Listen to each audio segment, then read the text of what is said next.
So once you have selected your solution, let's say you have a CMS and you want to create a new website. So you're not going for the proxy solution, but you want to create a new website. There's a couple of more things to think about, and your content analyst will be able to help you and guide you through all the different things that you might not always think about, but they are quite important. So very early on, when we start a localization project, we would audit the technology already available on the client side, and then we would integrate and suggest new developments. So the first thing is simply, do you have a translation functionality in your CMS? If so, how developed is it?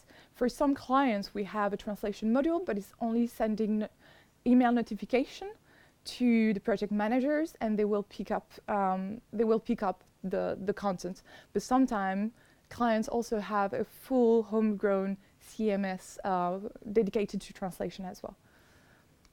The second point is, do you already have is it structured in a way that you already have the fields for your languages, or does it require development?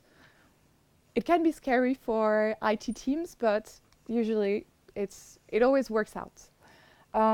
Then, do you have an export functionality, export and import functionality, and does it work? So we have cases of website localization projects where they were exports and import functionalities, but because the language simply they didn't have the language in the CMS first, it wasn't working for translation, so that needed a bit more development on the client side. Then, and that's probably one of my favorite parts, is the CMS able to differentiate workflows, simply because yes, you want to translate all the pages of your website, but sometimes you might want to exclude content. So let's say you have typos on your English copy. I'm sure you do not, but let's say there are typos in your English copy. Usually that would already have been fixed in your French or German copy. So you do not need to send that back. Or metadata. Best practice is to originate metadata. So you do not want to just simply send them to the translation and get them localized. You would want to have it in a separate project, really. Then do you have staging environments? So there are differences between languages, and you want to make sure that the final website looks nice and pretty. We have to bear in mind that languages sometimes are very different, and let's say German is usually 15% longer than English on average. So that's a simple step, but just to make sure that the design looks okay. And then who has the content ownership on the client side? Who will be sending the content? Do you have different stakeholders? How many people are working on the CMS?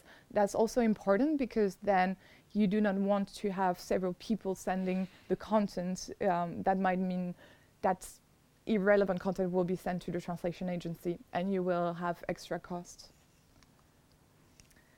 And has a content freeze been planned as well? So when we start a website localization project, usually we recommend to have your English copy, your source copy, at 99% ready, simply because, again, the more changes you do to the source copy, the more delayed your project will be. And obviously you will have, again, you might pay twice when you could have sent the final copy. So, and the final one is the format. So which format are you using on your CMS? Is it XML? Or would you prefer working with Excel? And how will it work in terms of content process and the workflow with your translation agency? So these really are the small steps to take once before even translating and thinking, okay, I want to launch a new website, but actually it's very important to audit. What are the resources that you already have in-house? And obviously there's a solution. There are best practices, but there's always a solution to integrate. And with our technical and technology resources, as August mentioned, we can implement different workflow.